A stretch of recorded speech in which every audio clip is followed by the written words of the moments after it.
Well, it seems like at this point we're just getting teased and everybody but me and you know the answer. Recently, Venom: The Last Dance star Tom Hardy has shared some really interesting details when asked if Spider-Man shows up in his film. It's not exactly the answer I was expecting, but like we always like to say, it feels like where there's smoke, there's fire, and something is definitely smoldering. Well, the rumors of crossovers between Venom and Spider-Man are really nothing new. Since the Tom Hardy movie was a big success, it's pretty much what lots of fans have been asking for, and we hear a new set of rumors every couple of months.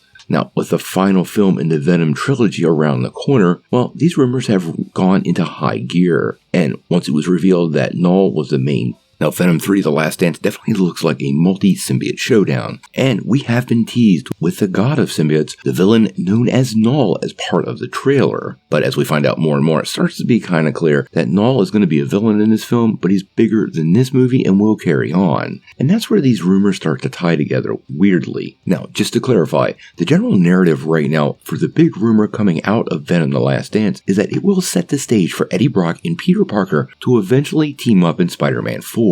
Now, this kind of makes sense because Venom: Let There Be Carnage and Spider-Man No Way Home both featured a little post-credit scene with Venom on Earth 616, making it very clear these paths could cross, they just weren't at this moment. Now, this points to a possible ending of The Last Dance, which sees Eddie arrive on Earth 616 to warn Peter Parker about the threat of Null. And at this point, that seems like a genuine possibility and something Sony might even want. Now, recently, Tom Hardy was actually appearing at a press event in Mexico, and he was asked about the odds of Spider-Man showing up in the third Venom film. And he said, you know, there are always possibilities. I couldn't possibly say anything because this is the last movie. Yeah, I would love that.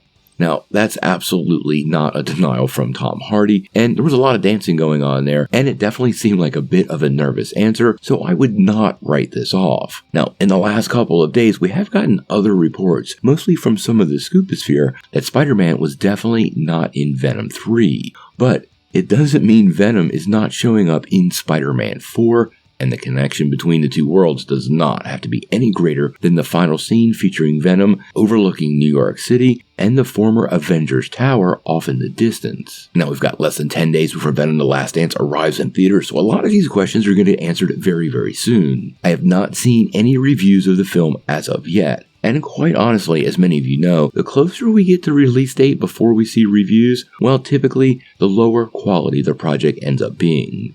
Studios try to keep critics from trashing movies before they come out if they think the movie is going to get trashed. So I'm not sure when the embargo window ends on this project, but just keep in mind the longer that is, the less faith we probably should have in the film. Regardless, Venom coming over to the MCU and working within Spider-Man 4 under Marvel Studios could be great. It might be our first chance to get a very comic-accurate version of the costume once he teams up with Peter, and I would love to see Kevin Feige and team pull all this together in that Battle World scenario we've been talking about, which at this point seems like almost a sure thing. Spider-Man and Venom teaming up with a multiverse superforce of spider characters to take on the god Null would be something that would drive fans absolutely into theaters, and something that would fulfill exactly what Sony wants. I still believe this is likely going to happen to keep Sony happy. They're going to get their multiverse tale, and hopefully this extends that relationship between the two production houses, which allows us to keep Spider-Man in the MCU, and more importantly, maybe the Spider-Man villains for the near future.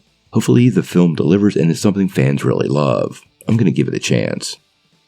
Now, before you take off, make sure you hit that like and subscribe button, ring that bell for all the updates, and make sure you get every notification because we do daily Marvel and DC content and we don't want you to miss any news.